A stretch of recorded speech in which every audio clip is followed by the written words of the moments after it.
I have the pleasure of being here with Aaron Whittenberger of the Bluegrass chapter. And Aaron, tell me what's exciting about Bluegrass this week. This week, we got a lot of great things happening right now. Particular AI. AI is the topic. Has been for the last 2 or 3 years. It's changing business analysis. Worldwide, and and we, like many other chapters, Tampa Bay, all the other chapters, have had increasing chapter events, our chapter meetings, AI topics. But typically what those are, somebody comes in and tells you, how to use AI, what to do or things like that. In best case scenario, they demonstrate it for you. Well, we're doing one thing where we're calling learning by doing. So we've developed some case studies that are business scenarios that gives a BA an objective to achieve. So it's like a project, start of a project. And that this one we did this past month was to add mobile check deposit functionality to the mobile app for a bank. Um, and so we've developed a case study in that we feed that to all the audience through the chat during our meeting. And then we feed them a prompt and say, prompt your favorite Gen AI tool. Feed them this document and then prompt it this. And that first prompt just asked for the case study identified 8 key stakeholders. And the prompt just asked for questions that you could ask the stakeholders, each individual stakeholders. And it said, assume that I will be speaking to them separately. And so not requirements, it asked them for elicitation questions to get, information from these key stakeholders. Then after that, we fed them a Word document that was the summary of your discussion with those 8 key stakeholders. So basically, you went and asked them those questions. You got this conversation, and we put it together a summary of that.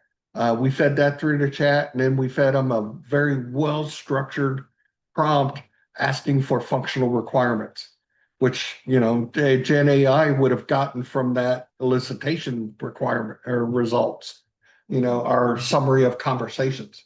And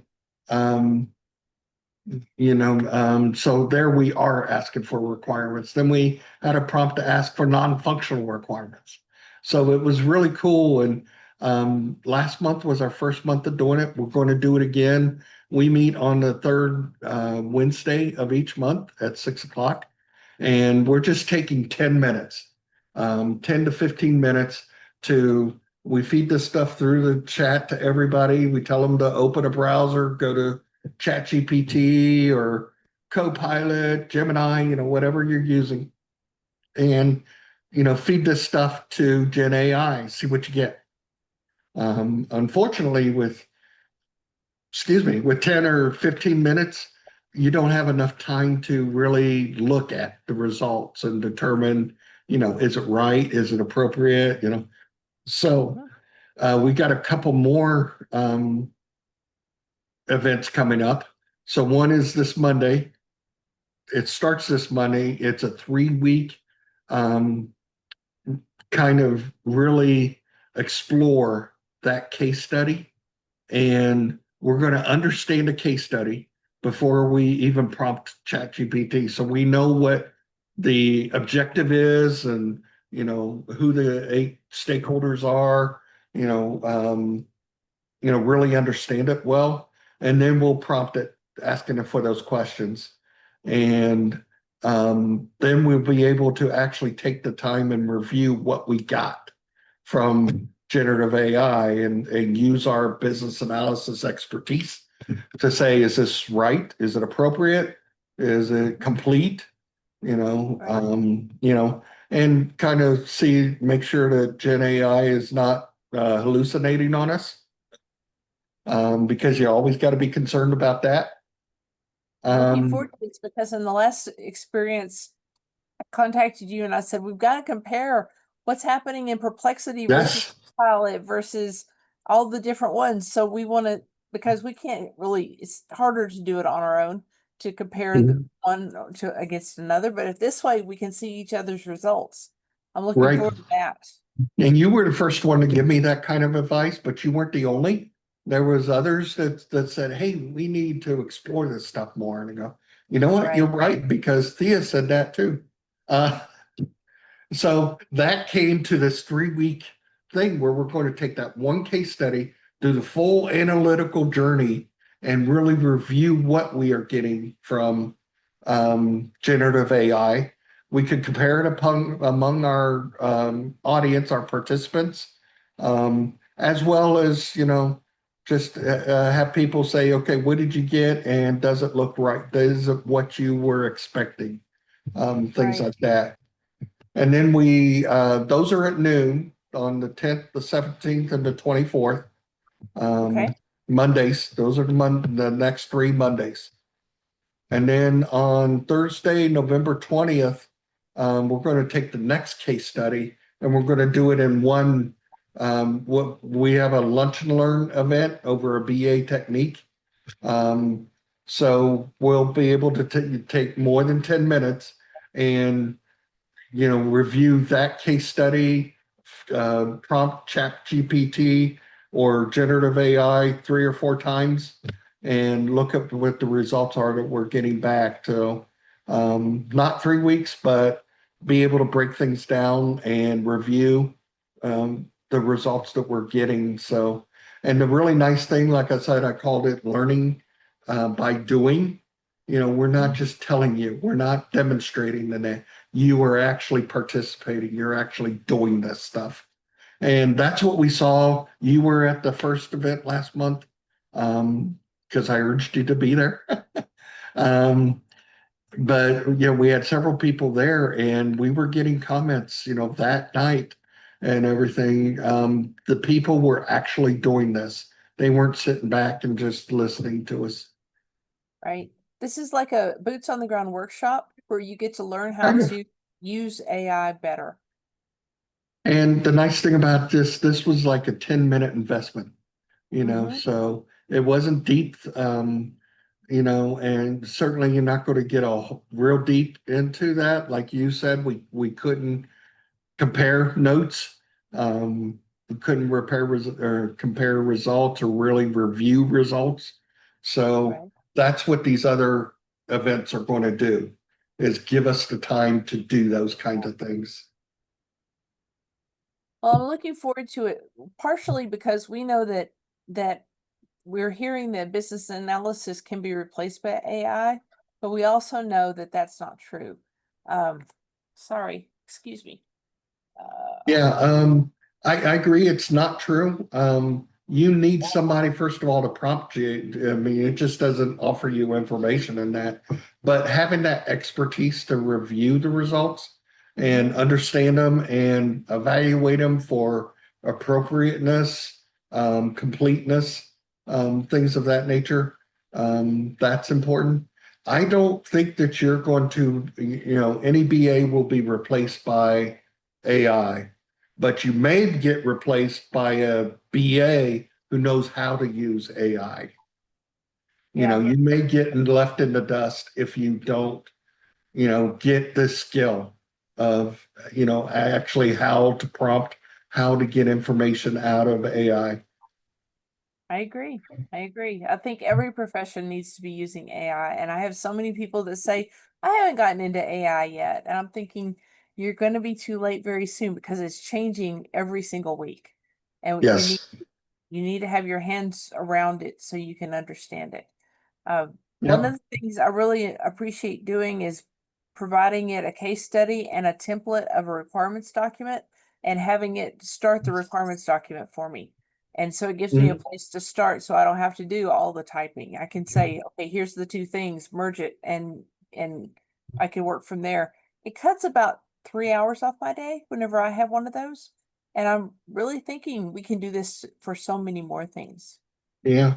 And actually at work, I had AI help write a business use case Mhm. for me. I was working on a project and I had the IT folks.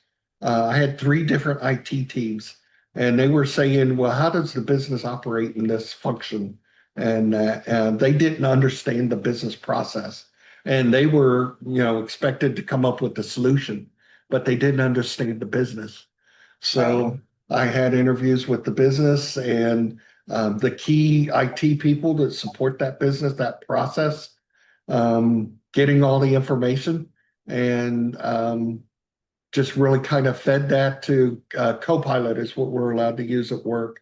And, I fed that through and said, write me a business use case outlining this process.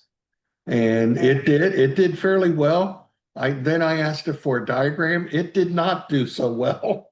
Again, that expertise, where I could look at the diagram that it actually made me a swim lanes process flow diagram, and it Yeah. had the processes in the wrong swim lane. And so I rewrote the diagram, by hand, in Visio and that didn't use the Gen AI one, but I used the Gen AI text, for the use case. Very Um, nice. it did it very nicely. Um, Maybe I asked incorrectly about um, the diagram. That's why it didn't come out as well as I expected. Very good. There is a lot we can learn about AI, and it's changing so quickly. I want everyone in our communities to invest in this and get their hands wrapped around it so that they can understand it and use it and advance.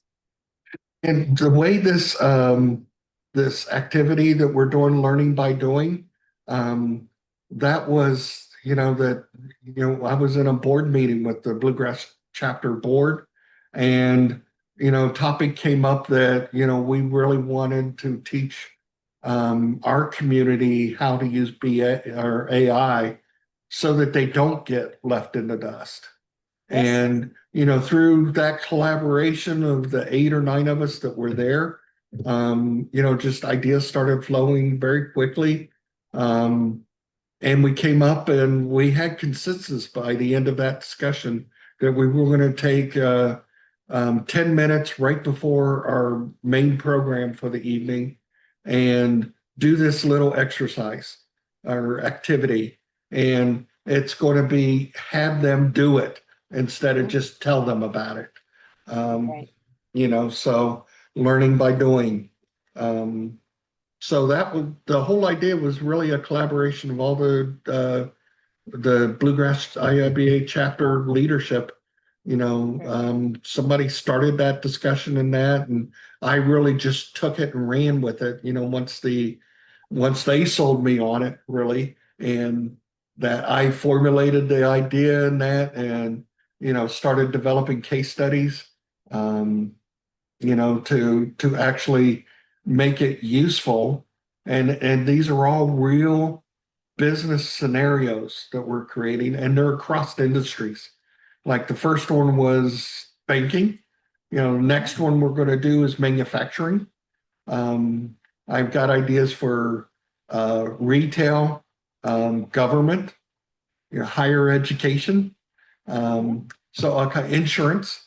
Um, so they're going to be, a lot of the activities I've been involved in, is like the ATM withdrawal or something, they use it as an example, or um, something like planning a picnic. It's not a business scenario. Um, these are going to be true business scenarios that some BAs will find themselves in because they work Right. in that industry. Very good. Very good. So, Aaron, you said we're doing things this next Monday and the following 2 Mondays at lunchtime. And Yep. then what are the next dates? The 19th will be our chapter meeting where we will do the manufacturing case study. Again, that's going to be 10 to 15 minutes.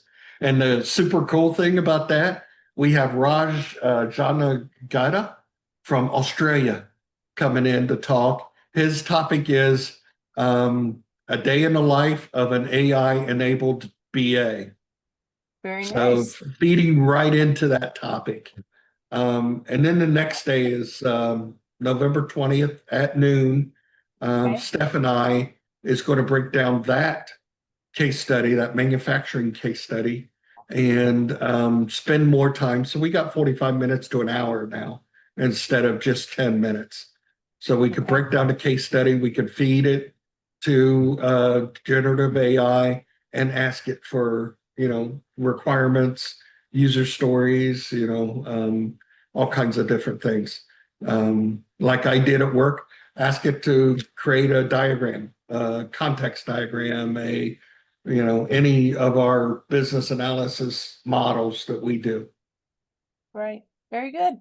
One thing I really like about having people from other continents come to talk to us is sometimes they bring ideas that we haven't heard. I mean, it's almost like we're in a little silo here, and they bring in new ideas that we need to consider.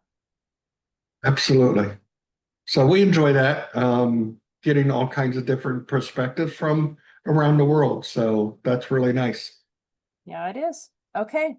So I'll be joining you on Monday and we'll at lunchtime and we will get our boots on the ground experience with prompt engineering and understanding AI in the BA sphere. And I will see you Good. then. Good. All right, All sir. right. So, Aaron, what's going to happen after these meetings at lunchtime?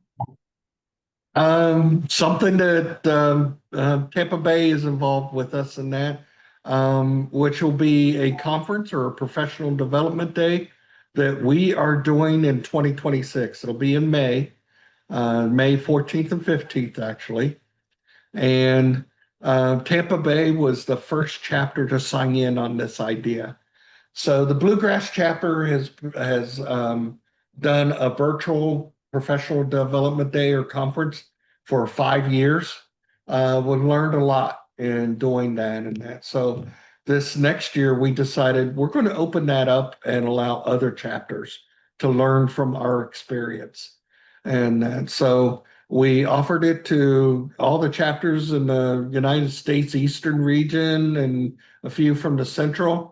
And that we have 12 IIBA chapters that are going to um, deliver this conference in May of 2026. It's the largest group I've heard of just individual IIBA chapters. With that many, you could expect 600 people there. And that with that many chapters selling tickets into the same conference. So basically, what we've done is taken the BBC model, building business capabilities, the IIBA conference, and we turned it virtual. So it's not 2 days of workshops and 3 days of conference. It's one day of workshops and then one day of conference. Um, so Thursday, May 14th, it's going to be half day workshop, 4 hour workshops.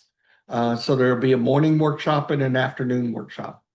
Completely optional for the attendee. If you want to register for a workshop, they'll cost more than just the conference ticket. And then Friday, the um, May 15th is the full day conference. So, multiple tracks, multiple simultaneous um, uh, presentations going on. What we just talked about was, all the AI are being active, having the audience actively do something. Um, Right. we're hoping to have an entire track on those, and I'll call the track learning by doing, so it's going to be, whether you're doing collaborative games or using Miro or Mural, a electronic whiteboard, or you're prompting Gen AI for information, it's, have the audience do it. Just don't tell them, don't demonstrate, have them actually do it. And more than answering questions or an audience discussion or that. This is going to be activity. And so I'm hoping to have an entire track on that. As well as the call for speakers is out to many of the renowned, speakers that are out there in the BA community. So we're expecting to have many of them. We told them we expect 300 to 500 people.